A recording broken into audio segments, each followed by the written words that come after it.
चलिए, तो आज जो है हमारा नया चैप्टर स्टार्ट होने वाला है और न्यू चैप्टर का नाम क्या है? Periodic classification of element. Periodic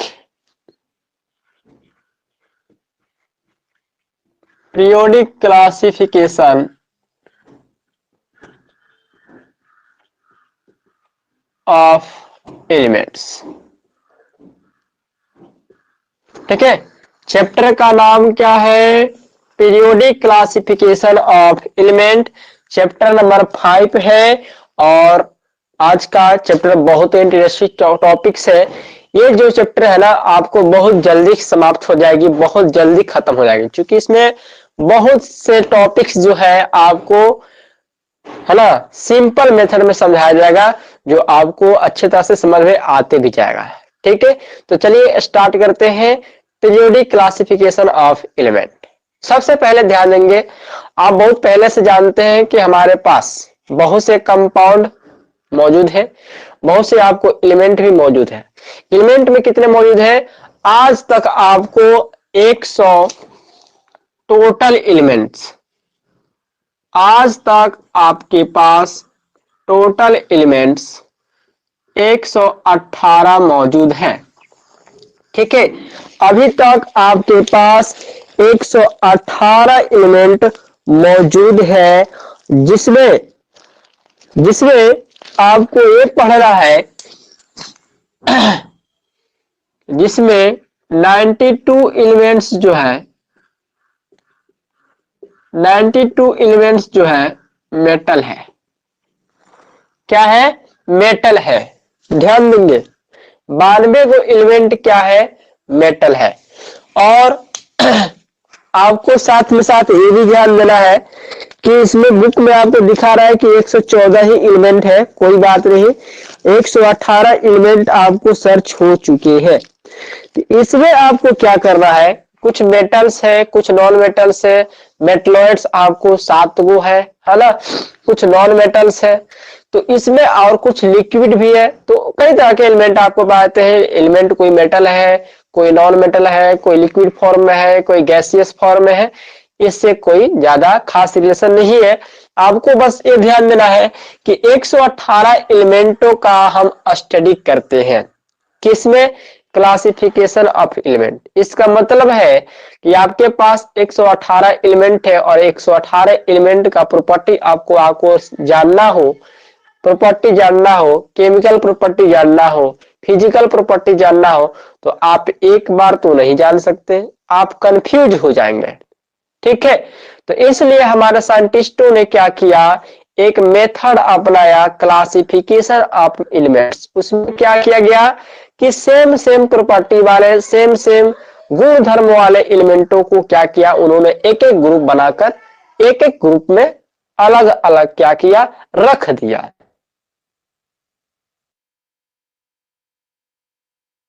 मान लीजिए किसी दुकान पे जाते और वहां पर आपको एक ही बोरी में प्याज भी रख, आलू भी रख, टमाटर गया है ना, और बैगन भी रख दिया है।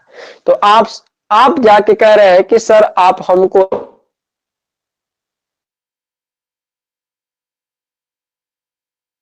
रहेगा, दुकानदार को इतना आसानी से आपको बताएगा। क्यों? क्योंकि ये बोरी में कई तरह के ऑब्जेक्ट रखे गए हैं, एक ही बोरी में कई तरह के वेजिटेबल्स रखे गए हैं, जिसमें टमाटर भी है, प्याज भी है, बैगन भी है, आलू भी है। तो उसको क्या आसानी हो पाएगी? नहीं हो पाएगी। ठीक उसी तरह हमारा जो पीरियोडिक टेबल में है, यानी कि जो हमारे एलिमेंट है, वो 118 एलिमेंट है, सबका अलग अलग प्रॉपर्टी है। तो आप किसी एक एलिमेंट को, अलग अलग एलिमेंटों का स्टडी नहीं कर पाएंगे। ठीक है, अलग अलग एलिमेंटों का प्रॉपर्टी, फिजिकल प्रॉपर्टी हो, केमिकल प्रॉपर्टी नहीं जान पाएंगे कि किसका एलिमेंट क्या है। तो इसलिए हमारे साइंटिस्टों ने क्या किया? सेम गुण वाले एलिमेंटों का एक एक क्या किया? उन्होंने ग्रुप बना दिया, जिसका नाम क्या है? क्लासिफिकेशन ऑफ एलिमेंट, है ना। सेम प्रॉपर्टी वाले एलिमेंटों को एक ग्रुप में सजाने की विधि को क्या बोलते हैं? Classification of element. Same property वाले, है ना, सेम प्रॉपर्टी वाले एलिमेंट मेथड का नाम क्या है? Classification of element. ठीक है, the method of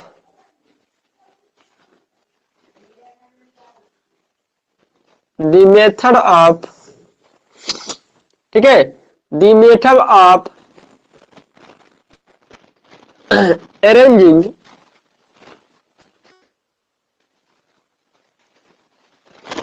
the method of arranging of elements,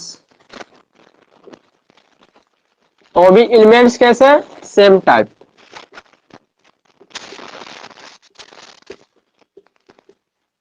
in a group is called classification of element.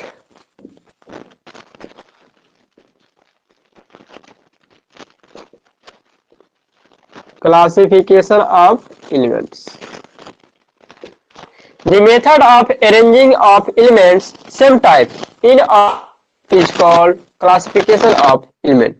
यानी कि सेम गुण वाले, सेम प्रॉपर्टी वाले, जैसे मान लीजिए 5 गो एलिमेंट है और पांचों एलिमेंट का एक ही प्रॉपर्टी है, तो उनको क्या किया गया? एक ग्रुप में रख दिया गया। तो उस मेथड का नाम क्या है? Classification of element.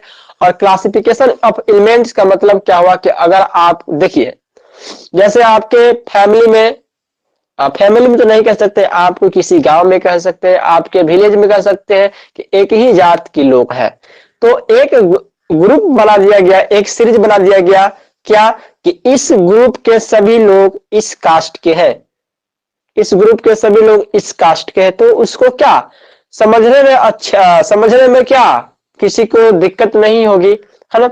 ठीक उसी प्रकार एलिमेंट है कि अगर एलिमेंटों का क्लासिफिकेशन एक ही ग्रुप में सेम टाइप से कर दिया जाए, ठीक है, सेम टाइप से कर दिया जाए, तो उनका प्रॉपर्टी का स्टडी करना आसान होगा, इजी होगा स्टडी करने में। तो आपसे कोई पूछ सकता है कि एलिमेंटों का क्लासिफिकेशन क्यों जरूरी है? एलिमेंटों का क्लासिफिकेशन करना क्यों जरूरी है? तो आप यही कहेंगे कि एलिमेंटों को क्लासिफिकेशन करना इसलिए जरूरी है क्योंकि सेम टाइप के एलिमेंट अगर किसी ग्रुप में रख दिया जाए, किसी पीरियड में रख दिया जाए, किसी ग्रुप में रख दिया जाए, तो उनका स्टडी करना क्या होगा? वेरी सिंपल होगा। किसी भी एलिमेंट का एक प्रॉपर्टी जान जाएंगे, उस फैमिली के पूरे एलिमेंट को प्रॉपर्टी को आप जान सकते हैं। ठीक है, तो एक किसी ग्रुप के एक एलिमेंट का स्टडी कर लीजिए, उस ग्रुप के सभी एलिमेंटों का भी प्रॉपर्टी सेम होगा। ठीक है, किसी ग्रुप के एक एलिमेंट का प्रॉपर्टी आप पढ़ लीजिए, उस ग्रुप के सभी जो एलिमेंट होंगे उनका भी प्रॉपर्टी वही होगा। अगर वैलेंस इलेक्ट्रॉन किसी एलिमेंट का, अगर किसी ग्रुप के वैलेंस इलेक्ट्रॉन एक है, तो उस फैमिली के पूरे एलिमेंट का क्या होगा? वैलेंसी एक ही होगा। किसी ग्रुप का पूरे प्रॉपर्टी का ये चीज है कि यह मेटल है, तो उस ग्रुप का पूरा एलिमेंट मेटल होगा, है ना। आपको अगर पता चल रहा है किसी ग्रुप का एक एलिमेंट पहला पीरियड का है, तो ग्रुप में पीरियड नहीं है, तो पहला ग्रुप का, फर्स्ट ग्रुप का ये सोडियम मान लीजिए कि फर्स्ट ग्रुप का एलिमेंट है ना। तो जितने भी ग्रुप का होगा वो सब एक सीरीज में आता है और उसको आप स्टडी करने में सिंपल होगी। तो यही आप कह सकते हैं कि एलिमेंट का क्लासिफिकेशन इसलिए जरूरी है क्योंकि उनका हम स्टडी वेरी सिंपल वे में हम क्या कर सकते हैं। और एक चीज नोट कर लेंगे, हम पढ़ रहे हैं पीरियोडिक टेबल। क्या पढ़ रहे हैं? Periodic table. पीरियोडिक टेबल में आपको ये जानना पड़ेगा, पीरियोडिक टेबल में आपको ये सीखना पड़ेगा, क्योंकि जितनी भी बात होगी ये सब पीरियोडिक टेबल में ही होगी। और आपके पास अगर पीरियोडिक टेबल हो तो अच्छी बात है। ठीक है, तो बोलेंगे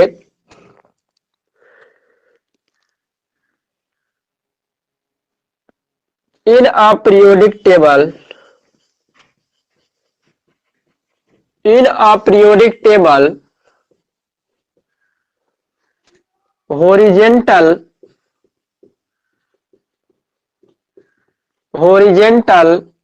lines are called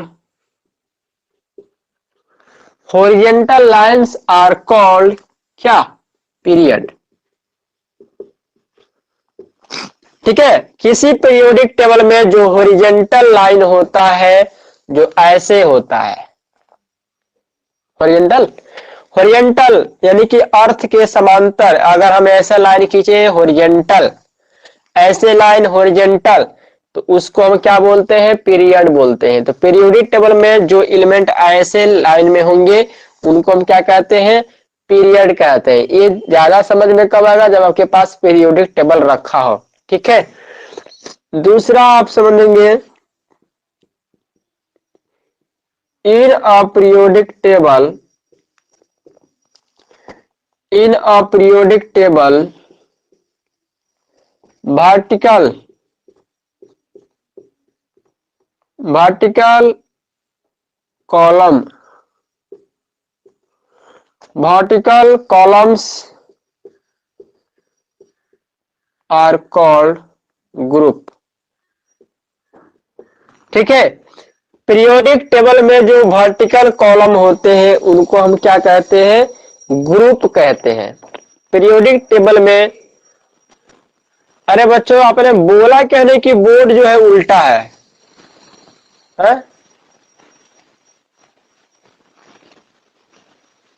तो बोला कहने की बोर्ड उल्टा है सर, है?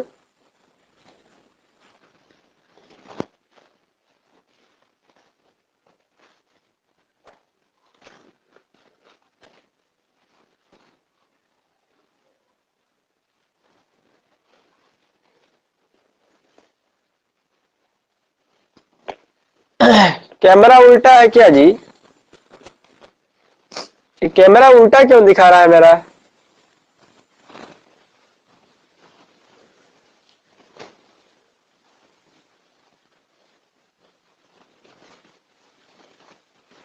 हेलो,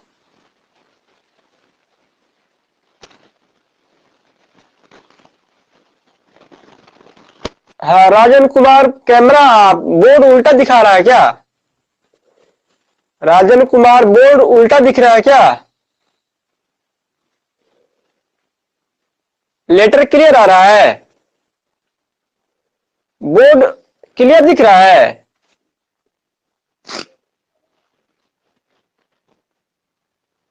लेटर क्लियर दिख रहा है, बोलो।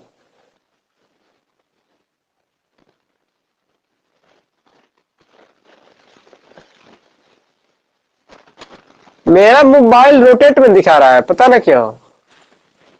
हम जो भी लिखे वो उल्टा दिखा रहा है, मेरे कैमरे में उल्टा दिखा रहा है। ठीक है,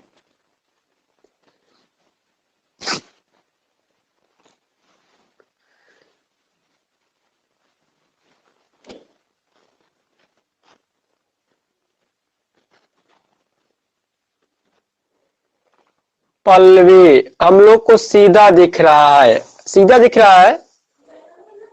रोटेट में है, मोबाइल रोटेट में है कि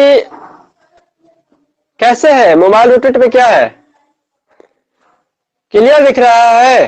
पढ़ाए, आगे बढ़े, क्लियर दिख रहा है, बोलो जल्दी। हाँ ठीक है, मेरे मोबाइल में बोर्ड उल्टा दिखा है, पता ना क्यों उल्टा दिखा है। 118 को ऐसे 118 लिखा है और ये एलिमेंट को वैसे एलिमेंट लिख रहा है, पता ना क्यों, हमको नहीं पता क्या दिखा रहा है ना। तो क्लासिफिकेशन, एलिमेंटों का क्लासिफिकेशन क्यों करना जरूरी है?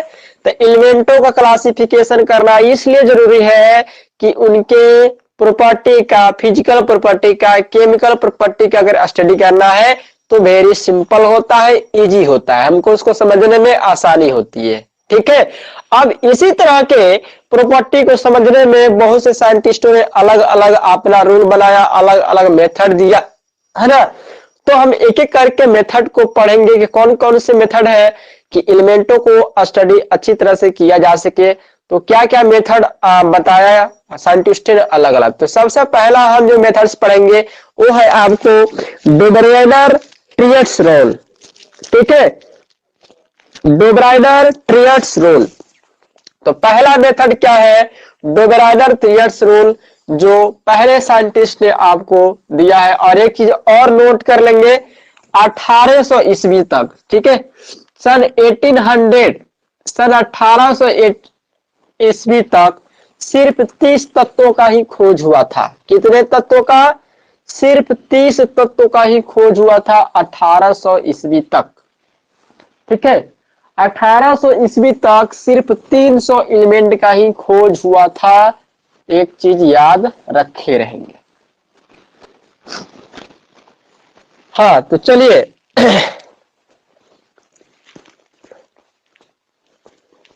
ये सब तो आप जेन्युइन चीज है, आप पहले से भी जानते हैं कि एलिमेंटों को उनके प्रॉपर्टी के आधार पर, हाँ, कोई मेटल होता है तो कोई नॉन मेटल होता है, कोई मेटलर्स होता है, 3 तरह के एलिमेंट होते हैं, है ना। ये सब आप पहले से भी जानते हैं।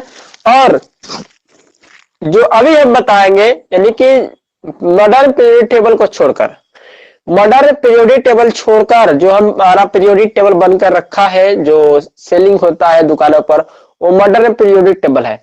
तो मॉडर्न पीरियोडिक टेबल को छोड़कर बाकी जितने साइंटिस्टों ने रूल दिया अलग अलग पीरियोडिक टेबल पर, उनका बेस क्या था? Atomic mass. बेस क्या था? एटॉमिक मास, ठीक है। मॉडर्न पीरियोडिक टेबल को छोड़कर बाकी जितने भी साइंटिस्ट ने अलग अलग मेथड दिया, ग्रुप बनाया, अलग अलग एलिमेंटों का, सेम सेम एलिमेंटों का प्रॉपर्टी वाला ग्रुप बनाया, उनका स्टडी किया। और उनका अरेंज करने का मेथड क्या था? उनका बेस क्या था? तो एटॉमिक मास, ठीक है, याद रखेंगे, एटॉमिक मास। तो पहला हमारा मेथड है, पहला हमारा रूल है, वो है डे बेराइडर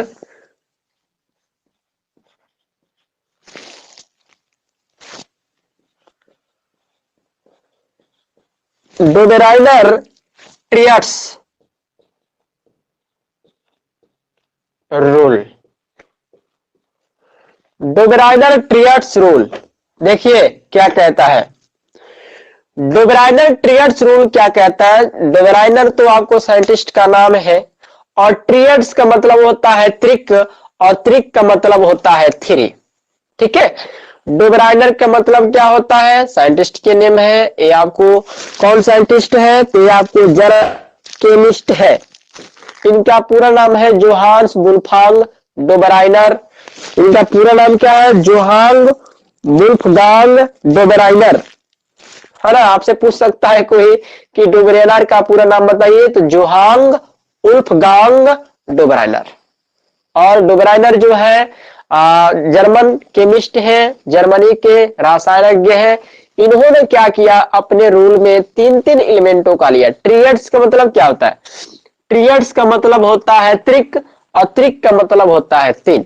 ट्रियड्स का मतलब थ्री, थ्री, ठीक है। ट्रियड्स का मतलब त्रिक, और त्रिक का मतलब क्या होता है? 3। तो डोबेराइडर्स ने क्या किया? 3-3 एलिमेंटों का ग्रुप बनाया। कितने एलिमेंटों का? 3-3 एलिमेंटों का, सेम सेम प्रॉपर्टी वाला 3-3 एलिमेंटों को क्या किया? उन्होंने ग्रुप बनाया। और ग्रुप बनाने में क्या देखा? देखिए, मैंने बताया कि जितने भी साइंटिस्ट हैं उनका बेस क्या था? मॉडर्न पीरियड टेबल को छोड़कर जितने भी साइंटिस्ट, उनका बेस क्या था? Atomic mass. क्या था? Atomic mass. तो ध्यान दीजिए, आप लोग कम से कम 1 से लेकर 30 तक के एलिमेंटों का एटॉमिक नंबर जरूर याद कर लेंगे, सिंबल याद कर लेंगे, ताकि आपको समझने में कोई दिक्कत नहीं होगी, और एटॉमिक मास याद कर लेंगे, ठीक है। 1 से लेकर 30 तक के एलिमेंटों का कम से कम आप क्या कर लेंगे? Atomic number, symbol, atomic mass याद कर लेंगे, ताकि आपको पीरियोडिक टेबल पढ़ने में कहीं दिक्कत ना आए, ठीक है। तो यहां पर ये डोबेराइडर ट्रियड्स रूल क्या है कि डोबेराइडर ने बताया कि अगर 3-3 एलिमेंटों को, सेम सेम प्रॉपर्टी वाले 3-3 एलिमेंटों को अगर एक ग्रुप बनाया जाए, उनके एटॉमिक मास को बढ़ते हुए, एटॉमिक मास को इंक्रीजिंग ऑर्डर में क्या किया जाए? अरेंज किया जाए। तो 3 एलिमेंट है ना, 3 एलिमेंट है ना, मान लीजिए 3 एलिमेंट है, फर्स्ट, सेकेंड, थर्ड, 3 एलिमेंट है। तो उन्होंने क्या किया? 3-3 एलिमेंटों का एक एक ग्रुप बनाया। और ग्रुप बनाने में क्या किया? उन्होंने एलिमेंटों का एटॉमिक मास बढ़ते हुए अरेंज में क्या किया? सजाया। एटॉमिक मास बढ़ते हुए अरेंज में क्या किया? सजाया।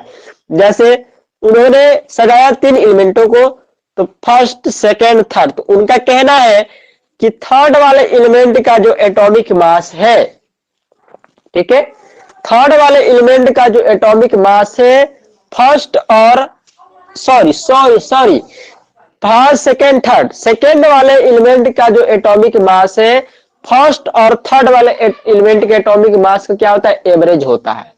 ठीक है, एवरेज होता है। कैसे समझेंगे, ध्यान देंगे। तो लिखेंगे सन 1817 में, है ना, इन 18 ऐसे लिखेंगे, this rule was proposed by Dobrinar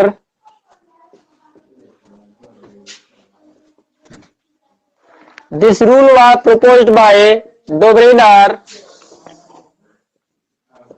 in 1817 German chemist.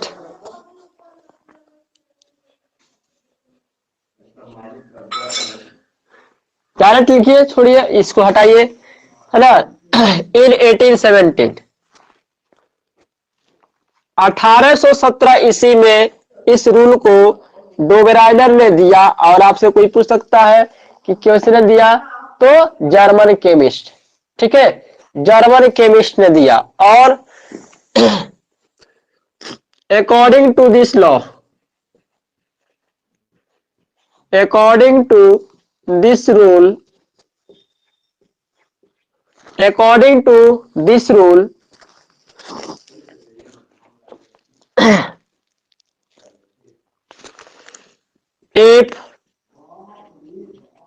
if same properties of three elements, if same properties of three elements arrange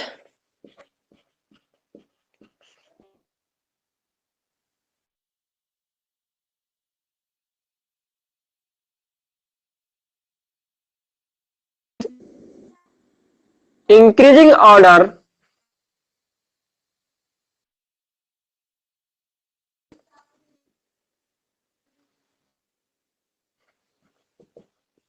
of atomic mass at their atomic masses, if same property of three elements, if same property of three elements, if same property of three elements arrange increasing order of their atomic mass, ठीक है, यदि तीन तीन एलिमेंटों का same property वाला तीन तीन एलिमेंटों को उनके बढ़ते हुए परमाणु द्रव्यमान को क्रम में क्या किया, सजाया जाए, then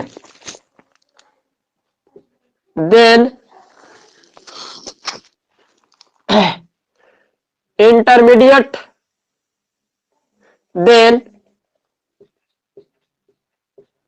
atomic mass then atomic mass of then atomic mass of intermediate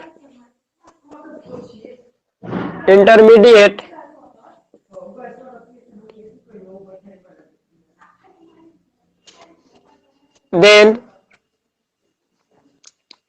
atomic mass of intermediate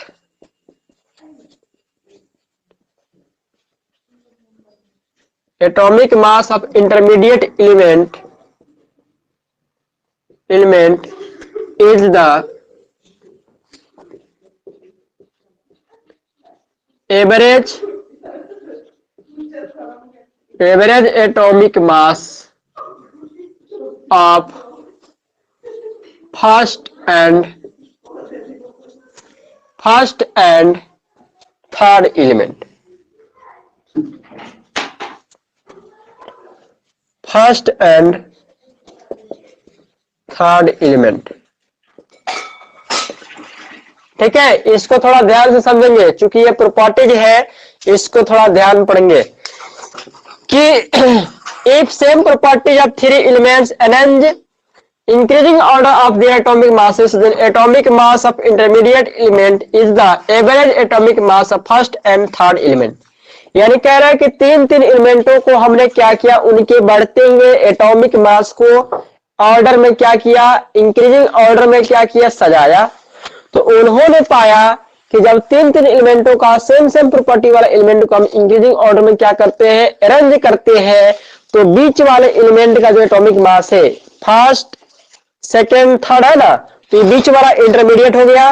तो इंटरमीडिएट वाले एलिमेंट का जो एटॉमिक मास है, इन दोनों एलिमेंट के एटॉमिक मास की क्या होता है, एवरेज होता है। इन दोनों एलिमेंट के एटॉमिक मास के एवरेज के इक्वल होता है, ऐसा उन्होंने रूल निकाला।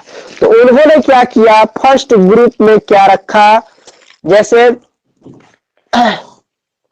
फर्स्ट ग्रुप में क्या रखा, ध्यान देंगे, एग्जाम्पल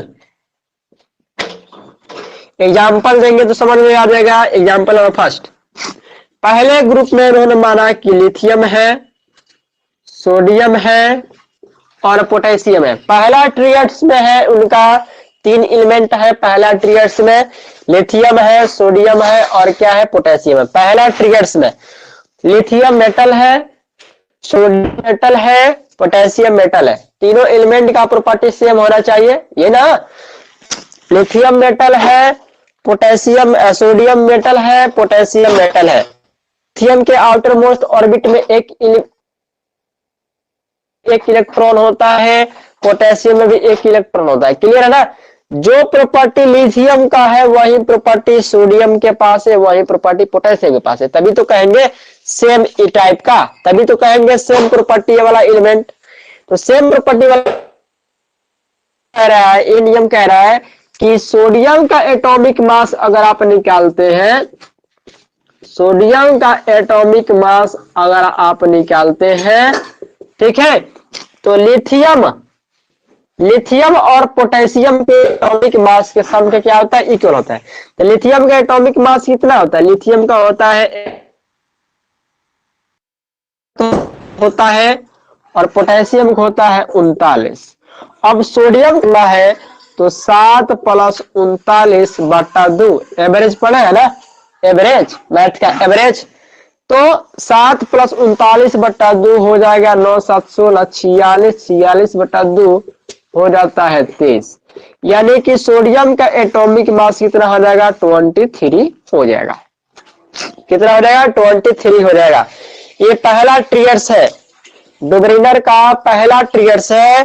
पहला ट्रियड्स में उन्होंने लिथियम, सोडियम और पोटेशियम को रखा। लिथियम, सोडियम और पोटेशियम को रखा। तो सोडियम आपको इंटरमीडिएट एलिमेंट है, फर्स्ट एलिमेंट लिथियम है, लास्ट एलिमेंट आपको पोटेशियम है। तो फर्स्ट और थर्ड एलिमेंट का एवरेज अगर आप निकालते हैं उनके मास का, एटॉमिक मास का, तो बीच वाला जो एलिमेंट है उसका एटॉमिक मास आ जाता है। ये ट्रियड्स का रूल कहता है, डुबरिनर का। ठीक है, पहला ट्रियड्स यही कह रहा है।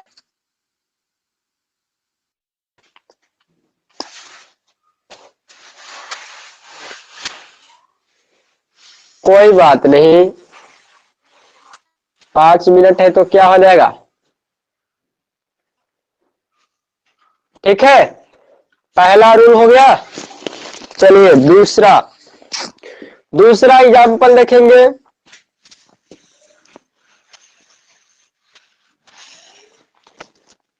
दूसरा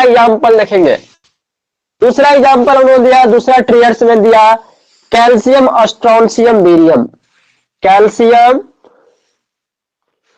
दूसरा ट्रियड्स में उन्होंने दिया है कैल्शियम, स्ट्रोंशियम और बेरियम। दूसरा ट्रियड्स में उन्होंने दिया कैल्शियम, स्ट्रोंशियम और बेरियम। कैल्शियम का एटॉमिक मास 40 होता है, ठीक है। बेरियम का एटॉमिक मास 137 होता है। अब कह रहा है कि स्ट्रोंशियम का अगर एटॉमिक मास आपको पता करना है, ये रूल कहता है, ठीक है, तो 40 + 137/2 ठीक है, निकालेंगे तो आएगा 177/2 और हो जाता है आपको 88.5, 88.5। ठीक है, तो ये आपको दूसरा टीयर्स में उन्होंने क्या रखा, कैल्शियम, स्ट्रोंशियम और बेरियम तक। तीसरा टीयर्स में उन्होंने क्या रखा, तीसरा टीयर्स में रखा है क्लोरीन, ब्रोमीन और आयोडीन को, हैलोजन फैमिली को क्लोरीन, ब्रोमीन और आयोडीन को रखा है। क्लोरीन का एटॉमिक मास होता है 35.5, याद रख लेंगे। आयोडीन का एटॉमिक मास होता है 127 और ब्रोमीन का पता करना है। ठीक है, तो 127 प्लस 35.5 बट्टा 2 कर देंगे, बट्टा 2 कर देंगे और जोड़ेंगे तो कितना आ जाएगा, हल करेंगे 162.5 बट्टा 2, तो लगभग में आएगा आपको 81.25। एकदम सेम नहीं आता है, ठीक है, लगभग सेम, लगभग इक्वल आता है, एक्यूरेट सेम नहीं आता है, लगभग इक्वल आ जाता है। ठीक है, तो ये ट्रियर्स रूल आपको बस इतना ही तक गया, इसके बाद ये आपको रूल फॉलो नहीं किया। ठीक है, यानी कि इनका जो अरेंज था, इनका जो ट्रियर्स था, ज्यादा आगे तक नहीं गया, कुछ ही एलिमेंटों तक लिमिट रहा, फिर बाद में ये क्या हो गया, ट्रियर्स रूल इतना ही तक होगा। ठीक है, तो इससे क्या पता चलता है कि हम यहाँ पर कुछ प्रॉपर्टी को पढ़े। ठीक है, और इनका प्रॉपर्टी यही था ट्रियर्स में कि ये रूल आपको थोड़ा सा याद रखे रहेंगे। स्क्रीनशॉट ले लीजिए, स्क्रीनशॉट ले लीजिए, डोब्राइनर ट्रियर्स रूल का स्क्रीनशॉट ले लीजिए।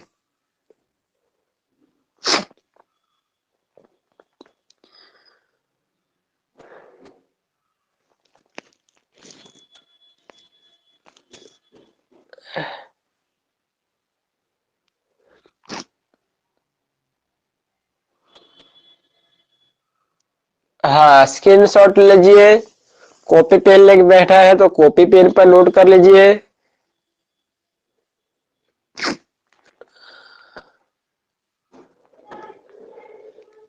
ठीक है, तो एक आपको पहला ट्रियर्स था डोबेनर ट्रियर्स रूल, और इसको आप अच्छे तरह से क्लियर कर लेंगे।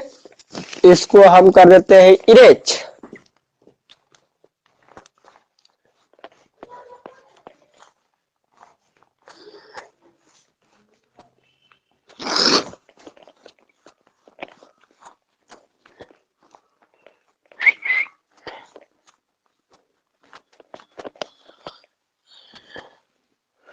समझ में आ गया होगा डोब्रेनर ट्रियर्स रूल क्या कहता है कि सेम सेम प्रॉपर्टी वाले तीन तीन एलिमेंटों का एक ग्रुप बनाया गया। उसमें क्या देखा गया कि बीच वाले एलिमेंट का जो एटॉमिक मास है फर्स्ट और लास्ट एलिमेंट के एवरेज के क्या होता है, इक्वल होता है। इसी के नाम क्या है, डोब्रेनर ट्रियर्स रूल, डोब्रेनर त्रियक नियम। क्लियर हो गया ना, आप याद भी रख लेंगे, इसका एग्जाम्पल भी रख लेंगे। पहला ट्रियर्स में क्या था, लिथियम, सोडियम, पोटेशियम। दूसरा ट्रियर्स में क्या था, कैल्शियम, स्ट्रोंशियम और बेरियम। और तीसरा ट्रियर्स में क्या था, तीसरा ट्रियर्स में क्या था, कोलिन, ब्रोमीन और आयोडीन। ठीक है, तो इसको आप याद रख करेंगे। और कल के क्लास में, चूंकि देखो ध्यान दो, हमारे पास बुक नहीं है, हम दूसरे पब्लिकेशन के बुक से पढ़ाते हैं, इसलिए कोई क्या करे, अपने बुक का अच्छे से पिक खींचकर हमारे व्हाट्सएप पर डाल दे, है ना। अपने बुक से, अपने बुक से जो हम लोग का बुक स्कूल में चलता है, लखमीर सिंह क्या चलता है वही ना, उसके बुक का पिक खींचकर आप हमारे कोई भी व्यक्ति, देखते हैं कितने लोग हमारे व्हाट्सएप पे फेंक देते हैं, है ना। आप किसी का नाम तो नहीं रखेंगे, कोई भी क्या करे, व्हाट्सएप से बुक खींचे और हमारे व्हाट्सएप पे डाल दे। ठीक है, मोबाइल से खींचेंगे, व्हाट्सएप से नहीं खींचेंगे, तो खींचकर हमारे व्हाट्सएप पे डाल दे, ताकि हम उसको देखेंगे कि आपके भी बुक में क्या क्या पढ़ने को दिया है, उसी को हम पढ़ाएंगे। ठीक है, हम चूंकि दूसरा पब्लिकेशन से पढ़ाते हैं ना, इसलिए थोड़ा आप लोग को हेजिटेशन भी हो सकती है, हेजिटेशन भी हो सकती है। ठीक है, तो कल के क्लास में हम पढ़ेंगे न्यूलैंड्स ऑक्टेव रूल। न्यूलैंड्स का अष्टक नियम। दूसरा हम रूल पढ़ेंगे रीअरेंजिंग का, ग्रुपिंग का, जिसका नाम का न्यूलैंड्स ऑक्सटेड रूल, न्यूलैंड्स का अष्टक नियम। ठीक है, तो फटाफट जो आप